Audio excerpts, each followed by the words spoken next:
រដូវកាល2025 2026ទី1ជើងរបស់ក្រុមម្ចាស់ផ្ទះកងយុទ្ធពលខេមរៈភូមិន្ទនេះគឺជាការរកក្បាលទី1របស់ព្រះខ័នរាជស្វាយរៀងតាមរយៈការតាត់ត្រូវបានអ្នកគាំទ្រជាច្រើនរំពឹងថារូបគេនឹងអាចក្លាយទៅជាសមាជិកថ្មីនៃក្រុមគោព្រៃកម្ពុជាបាទបន្ទាប់ពីរូបគេនឹងបាក់អាជីពនៅក្នុងប្រទេសកម្ពុជាបានពេញគ្រប់5ឆ្នាំគ្រប់ច្បាប់ស្តង់ដាររបស់ FIFA គឺស្ទីន សាន់តូសបាទគឺនឹងអាចក្លាយទៅជាកីឡាកររបស់ក្រុមគ្រាប់ទី1សុទ្ធតែបញ្ចូលទីដោយគ្រីស្ទៀនគ្រាប់ទី2គឺជាការទាត់បាល់រីបោនចេញពីដៃរបស់អ្នកចាំទីអ៊ុំសេរីរតតាមរយៈការទាត់របស់ Robson ហើយ Kwame Pereira គឺជាអ្នកបញ្ចប់បាទសំណាញ់ទីរបស់កងយុទ្ធពលខេមរៈភូមិន្ទតែម្ដងបាទការទាត់នេះសេរីរតជួយបានហើយពីគ្រាប់មិនទាន់អស់ចិត្តសម្រាប់ព្រះខ័នរាជស្វាយរៀងឱកាសកន្លែងនេះខ្វាមេប្រេប្រាកាត់មកឲ្យមរតនៈប្រើបច្ចេកទេសទីបានយ៉ាងល្អតែម្ដងបាទគឺមិនរតនៈបាទការប្រើប្រាស់បច្ចេកទេសបាទទាញចង្កេះរបស់អ្នកចាំទីអ៊ុំសេរីរតធ្វើឲ្យ ball boy នៅខាងក្រោយដែលជា ball boy របស់កងយុទ្ធពលខេមរៈខ្លួនបាទមិនចង់ឃើញលទ្ធផលនេះយ៉ាងណាក៏ដោយកងយុទ្ធពលខេមរៈភូមិន្ទក៏មានឱកាសនៅក្នុងការវាយបកមកវិញមិនអាចបាទរកគ្រាប់បាល់បានឲ្យ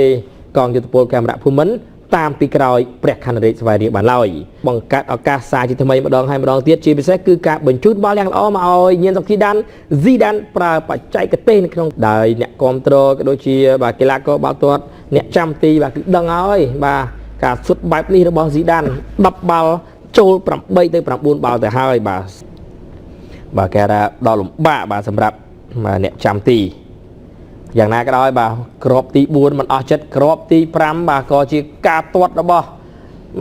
Cristiano Santos បាទសរុបថ្ងៃនេះគឺបាន2គ្រាប់តែម្នាក់ឯង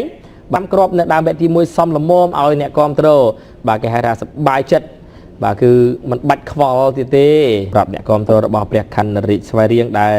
បាទធ្វើដំណើរតាំងពីខេត្តបាទពីធ្វើបានយ៉ាងល្អទាំងការការពារទាំងការបិទមិនឲ្យព្រះខ័នរាជស្វាយរៀងបាទរកគ្រាប់បាល់បានម៉ាត់ឡានីសង្គ្រោះបាល់បានច្រើនមែនទែននៅក្នុងការប្រកួតវគ្គទី2នេះក្នុងនាមជាកីឡាករបម្រុងនេះគឺជាការសម្រុករបស់កងយុទ្ធពលខេមរៈភូមិន្ទហើយបញ្ចប់ clean sheet របស់វីរៈតារាបាទដែលវីរៈតារាគឺបាទរបូតគ្រាប់បាល់បាទនៅទីបាទពាក់កណ្ដាលផ្លូវបាទនៅក្នុង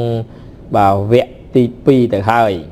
បាទ Valentine បាទ Chimri បាទទាត់មួយជើងឆ្វេងនេះបាទវាកន្លែងណាទេបាទដោយសារតែការទាត់នេះគឺខ្លាំងមែនទែនមកតាមមកវិញហើយចុងម៉ោងទៅហើយកងយុទ្ធពលខេមរៈភូមិន្ទក៏សុទ្ធបញ្ចូលទីបានមួយគ្រាប់ទៀតប៉ុន្តែការសុទ្ធបញ្ចូលទីនេះគឺជាការសុទ្ធបញ្ចូលទីខ្លួនឯងតាមរយៈការការពាររបស់ខ្សែការពារបាទសាយូសូសបាទនៅក្នុងការឃ្លៀបាល់ចេញប៉ុន្តែការឃ្លៀបាល់នេះគឺឃ្លៀបាល់មិនផុតបានល្អ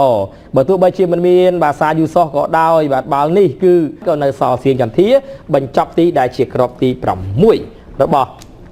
ព្រះខ័នរាជស្វាយរៀងដោយយកឈ្នះទៅលើកងយុទ្ធពលខេមរៈភូមិន្ទនៅសប្តាហ៍ទី8នេះនៅក្នុងលទ្ធផលដ៏ច្រើនតែម្ដងគឺ6-0